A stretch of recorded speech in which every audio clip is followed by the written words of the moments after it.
Hey everyone, I'm Jill. and I'm Rhino. And we love bourbon. In addition to drinking it, we also wanted to learn about it and share that info with you. So come join us in The Bourbon Study.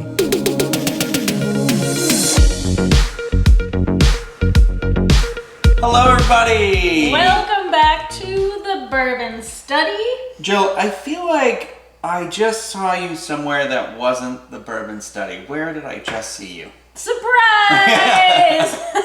So a secret that we've been holding in for a very long time is that I am on the newest season of Holiday Wars on the Food Network. If any of you watched, spoiler alert, if you didn't, I themed to be Scrooge. Wait, don't say whether you won or lost though. Because if people didn't know, we're telling them now. They can go watch the episode back. Okay. We won't tell you whether she won or lost. We'll just tell you what you made. How about that? We'll just talk about what we made. But I wanted to talk about the inspiration behind it. Yes.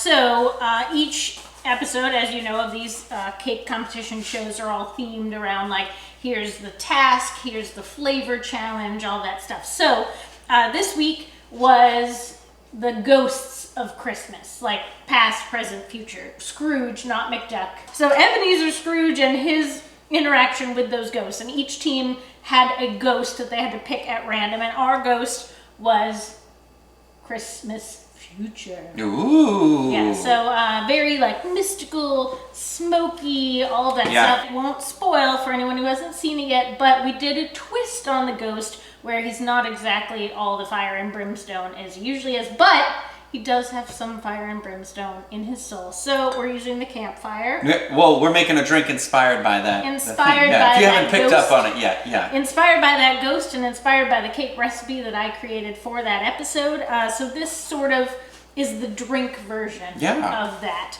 So we've got some smoky flavor from the High West. We've got some Grand Marnier, lemon, thyme, because the time, this literally, I did choose to put thyme into the recipe because of the passage of time. It is a literal direct that's what I was doing. to that.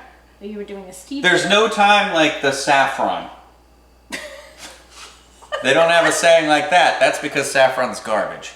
Anyway, Okay. Obviously lemon and thyme are not ingredients that you typically can go to your Total Wine and pick up. So I did make my own syrup for this recipe today.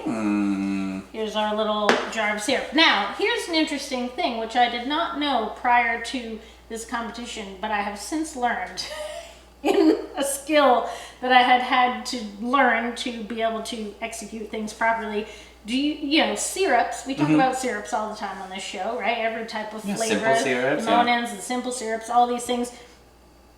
What do you think the recipe for that is? This is a quiz, Sugar. right? Water. Yes. I feel like I'm the bug in Men in Black right now. Sugar. That's all. In water. Yeah. Literally. So any syrup is liquid and sugar in an equal part. So 1 cup water, 1 cup sugar. Oh, I didn't know it was equal, yeah. That's it. Exactly equal. And then you just flavor it however you want. So you can How do you flavor it though? You just like dump the stuff in it? Yeah, I put like some peels from the lemon and a few sprigs of thyme, and you just boil it until the sugar is dissolved. I did simmer it for about 30 minutes after that point, just because the thyme, like, I want it to really have like a lot of flavor. But if you were just making orange or lemon or cinnamon or whatever, you could just do it until it dissolves and call it at that. So simple syrups for your drinks: 1 part water, 1 part sugar, or 1 part liquid. This would be a fun thing for the holidays for people. Yeah, you could do it with juice. You could do like 1 cup of cranberry juice, 1 cup of sugar, 1 cup of pineapple juice, 1 cup. Make syrups of every flavor, whatever juice you use. Yeah. I mean, that's good. It might make for some fun old fashions, at least, you know, something like that. Yeah. So today I made. So that's a lemon and thyme syrup. Yeah, this is lemon thyme syrup. So I use 1 cup water, 1 cup sugar, like 3 or 4 pieces of peel from the lemon, and like 6 sprigs of thyme. Just put it in a little. I'm gonna smell this because I don't know if I've ever actually. Does it smell like it? Yeah. I know thyme. Obviously, I know what thyme is, but I'm not one of those people who knows. I'm not like oregano. If I gave you a bunch of herbs, you'd be like, I'm not sure. But rosemary is pretty easy to pick out. You know what this smells like? New sneakers. We're making a new sneaker drink today. I mean, that's a good smell. I mean, who doesn't like the smell of new sneakers? Tell me it doesn't smell like new sneakers right now. You're kind of right. great. Yeah, it does smell like the leathery, like I mean it in the best way I humanly will possible. say that it has like a smell that's sort of a little. You can smell like an olive oil type of smell to it. Mm-hmm. Okay, I give you You know that. what I'm I give you that. Yeah. Like I get what you're sniff saying. it. Like that. It has like if you sniff. Like Yeah, the it's like when they olive when you oil. pour it in the plate when you're like when it hits and the you're plate. like macaroni grill, and you're like gonna get your bread. Yeah. Interesting. Yeah. So it's a little olive oily smelling. We need to get going with this drink. All right. So what's in this drink? Bourbon. Bourbon, of course, as always. 2 ounces. Again, if you don't have High West Campfire, you could use like the brimstone would be great. The balconies. I don't know that I would use like 2 ounces of that though. No, you could cut back. I'd mix. I do like a half ounce of that with like a regular. Yeah. You could use like a Islay Scotch or something if you're a Scotch. Something that has the smoky note to it. Because if you'll remember when we tried it for the tasting room, it has that like earthy burn to it. So if you're going to use something very burny like a Lafrogue or a Balcones Brimstone, half and half. Do like a 1 ounce regular bourbon, 1 ounce. I think the name Campfire really encapsulates the flavor. So that's why I'm like glad it's not like toasted whatever or what. It's Campfire. like Campfire. That is what it is. Okay, so 2 ounces like of that. Campfire or some sort of smoky bourbon type thing. If you got liquid smoke, you could probably just add a little bit of that. You could, or a little hickory syrup, something like that. We're going to use a half ounce of Grand Marnier. Which is a orange liqueur, orange right? liqueur. And then we're going to use a half ounce of the syrup. Half ounce of the syrup, okay. So 2, half. Because this stuff, and like you said, it's very timey. Concentrated, yeah. It's very timey. It's very pop culture. It's very now. Timely. It's very now. It's very up to the minute, right on trend. Yeah.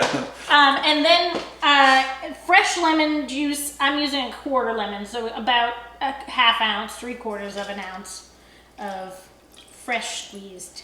The fresh squeeze really does make the difference. It does make a huge difference. It really does. I'm somebody who doesn't keep them around all the time, but I can taste the difference. And then, do you think we have time to shake? I just saw No Time to Die, so I feel like it should be like No Time to Shake. No Time to Shake. The Bond.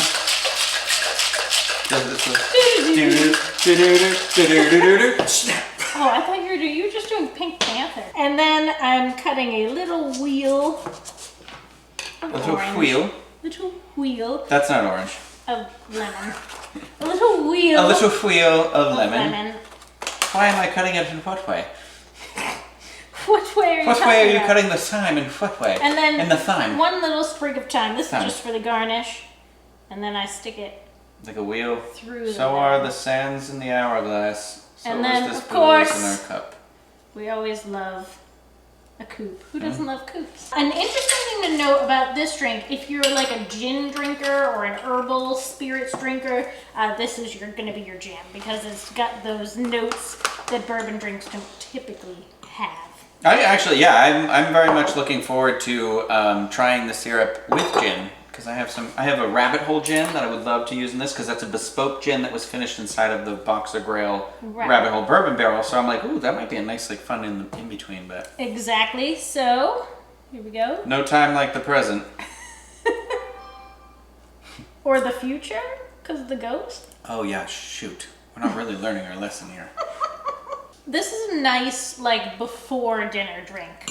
Your guests have arrived for your party, your holiday soiree, and you're like, it looks festive with the little, like, green stuff, and it's not like a super sugary drink. I like it also because it's unexpected flavors of the holiday season. Like, I feel like you'll get a lot of people that are, and we're going to do them too, but like gingerbread, eggnog, caramels, pumpkins, it's all very decadent, very sweet. You don't see as much citrus this time of year as you should, but citrus is in a lot of the ingredients that you're using to cook with and that sort of stuff. If you're having a ham, you got citrus is big for all the meats, roasts, hams, turkeys. What I like about this, I think it's like you said, it's unexpected seasonal flavors. And I think the pairing is also interesting too because you wouldn't automatically think of pairing that burn, that smoky flavor with the citrus, because in my mind immediately smoky, campfire, whatever, it goes to marshmallows, grams, exactly, yeah. And so the bases and not the citrus, and that's where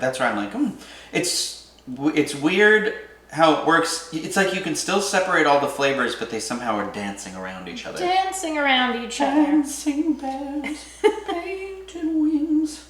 Again, we're not going to give you any spoilers, but please, if you have not yet, go check out this week's episode of Holiday Wars on the Food Network. It also streams on Discovery Plus. Discovery Plus. And so if you missed the actual air date on Food Network, you don't have to wait for it to come around again. You can watch it any time of day, all time of day. And here's the fun thing. Whether you did win or lose, no spoilers, we're going to continue to make themed drinks to every episode that you will or will not be on. So you can maybe look forward to this in the future or not. Listen, here's how you'll know. The only one that knows is the Ghost of Christmas Future. Yeah, Mom. Here's how you know when it's the end. The drink will be extra strong. Extra strong. No, but this is really good. I would definitely, like Jill said, if you're somebody who's not really into the bourbon and you lean toward the things like gin, vodka, something like that, this would be a really good one to maybe just try the elements all together. You know, I would say it's a drink that I think you could do 3 ways even. Make a vodka, gin, and a bourbon one. And then you have if you're getting that fancy when your guests are over, that would be cool. I absolutely do think that this would coordinate amazingly with a gin. Though. Yeah. So you get that extra little layer of Christmas because it tastes like trees. Well, and that's why I think I'm going to make you, I think this will be the drink I'm going to try and get you to try the drink. Yeah, we'll try it. We'll have to, maybe we'll do that for Patreon. So. Well, if you like this video, give it a thumbs up, subscribe to the channel, and of course we have our Patreon, patreon.com/thebourbonstudy, and on there we are trying to help anybody that is a contributor over there. You get some exclusive content, tastings, behind the scene material, things like that, and of course we are trying to save for a new camera. I just want to give a big shout out to Lori, who donated $200 to this new camera, which is incredible, and I am dumbfounded by it, and so I just want to say thank you so much. I just want to thank everybody for your support, both monetarily and not. Anybody who's watching, we just, thank you so much. You give us something to do during the week that's not work and our loved ones. So thank you everybody out there. We are going to go finish this drink, and we don't forget, tune into Holiday Wars, and we'll see you next time. Bye. Ooh, Ghost of Christmas Future. I was like, girl, we are past Halloween, but now I understand. Halloween, Christmas. It's like the bridge from Halloween to Christmas. It's the perfect segue. Cheers. Cheers.